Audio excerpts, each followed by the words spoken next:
Let's talk now about React props versus state in a little more detail.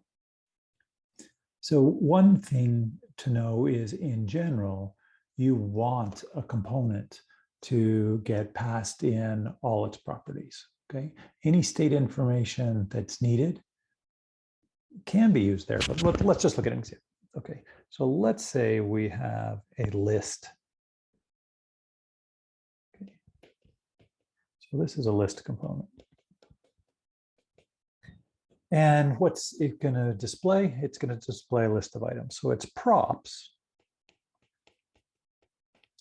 would include, let's say, a list of things. Okay, so let's have a props called, we could call it list, we could call it value. I'm going to just call it value. It's not uncommon for components just to say whatever the main thing is, let's just call it value. And let's say our value is an array of things that this list is then going to display. So when someone creates a list, right, they're going to say list value equals, and then provide some array of things. Now, presumably this array of things isn't normally going to be hard-coded like this is here, right? It'll be some information that will be this component, right? The component that has a list, either its props or its state. So it's either going to be passed in from, again, some a parent, or it'll be some state information of this. But in any case, let's just look at this. So let's say we now, in our list, want to go ahead and have a ability to just show a subset of the list. Okay, so maybe we'll have a search bar, for instance. Okay, so we'll have a little search bar. And excuse me if I don't know how to write a magnifying glass. But let's just say that's our magnifying glass, okay?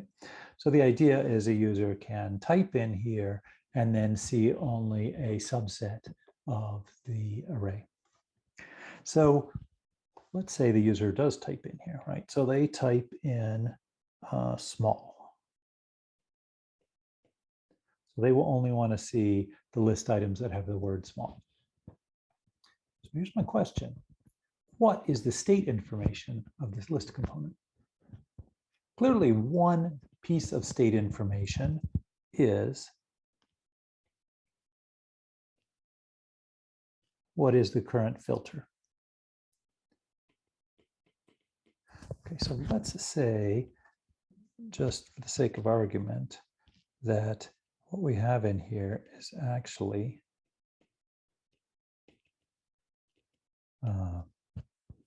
five items. So big, small, very small, medium. Let's say 4 items. Okay, big, small, very small, medium. So if nothing is typed into this list here, right into the search box, then we would display the items. And we would display big, we would display small, we would display very small, and we would display medium. That's if we hadn't typed small in here. But since we typed small in here, then we actually lose some of these items.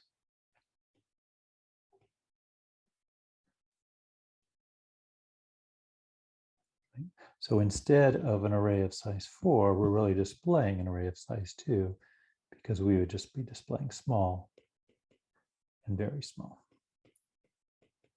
Okay, so somewhere we probably have an array which contains small and very small. And the question is it state information of the list component? And my claim is no, it's not state information of the list component. Instead, it is computed props. Okay, so basically what we do is we take the value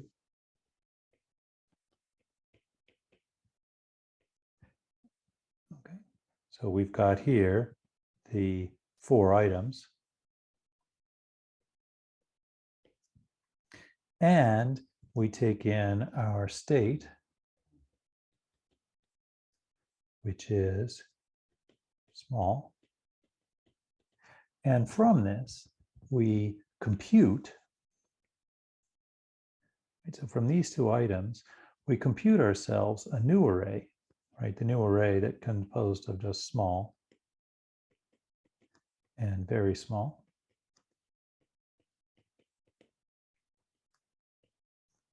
And so I would call this something like computed props.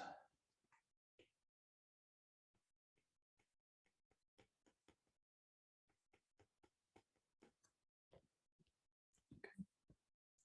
So let's look at what that might actually look like. If we were to look at our list,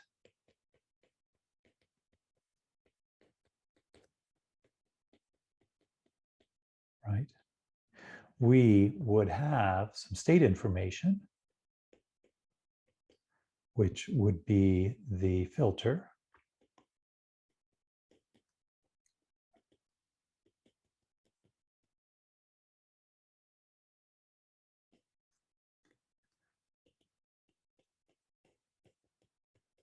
And let's say when we start, we have just an empty filter.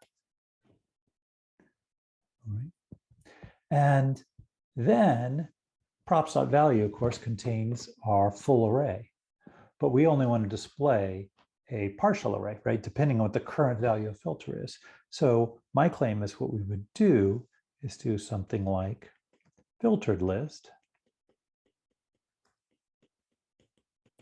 equals, and we're going to take the list from our props and we're going to filter it.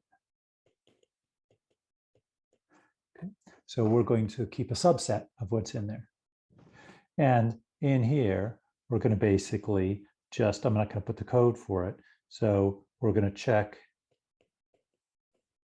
whether a particular item matches the filter.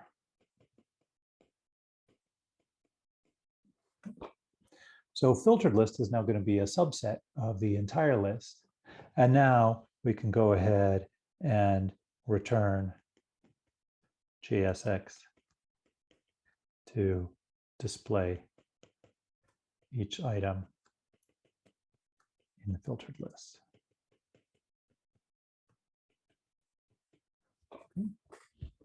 Now, an alternate approach would have been to say, we're going to go ahead and keep state information and cause the filtered list actually to be state. Okay. But then we'd have two pieces of state information. We'd have the filter, which is the state information, and the filtered list, which is the state information. And the filtered list state is not independent of the filter state, right? The filtered list is just the filter applied to the incoming props. So the solution is to go ahead and not make filtered list be state information. Instead, made it computed properties that are computed from some incoming properties that are read-only along with the current value of the filter. But what if this was an expensive operation, right? This one here. What if the filtering, let's give an example. Let's say there are 100,000 items on the list. Okay, and we're going to apply this filter every time we re-render. Well, we already have a solution to that, and that's to use memoization, right? So we could always enclose our expensive call that calculates filtered list inside a use memo and say that it's only going to be recalculated if the filter changes or if the incoming list changes, the props.value.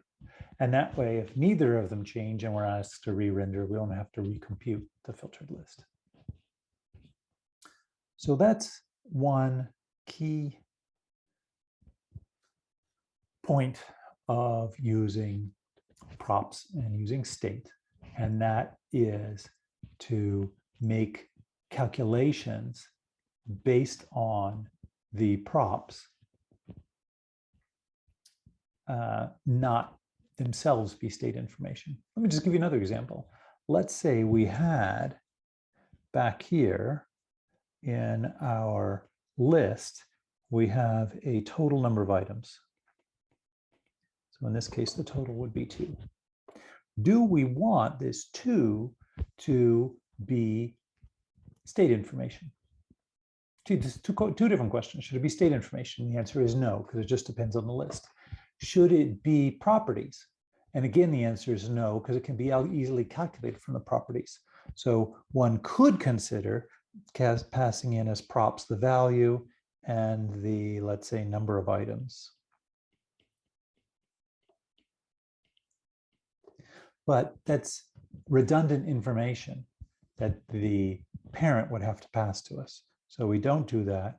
We just say everything you need to know is in the value, right? You can just look at the length of the array to figure out how many items in the list. So if we wanted to have this total equals 2 here, we would go ahead and just look at the array length.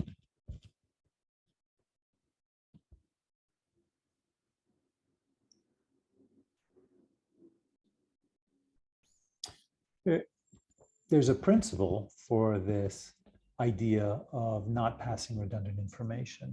And that principle is the DRY principle. And DRY stands for don't repeat yourself. Okay.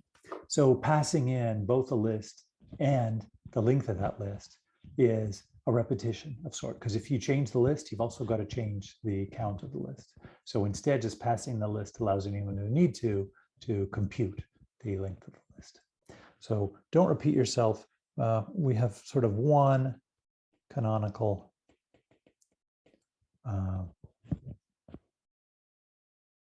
source of truth is one way to kind of think of it, that we store stuff in one place. And we can pass that around, that's fine, but we store stuff in one place.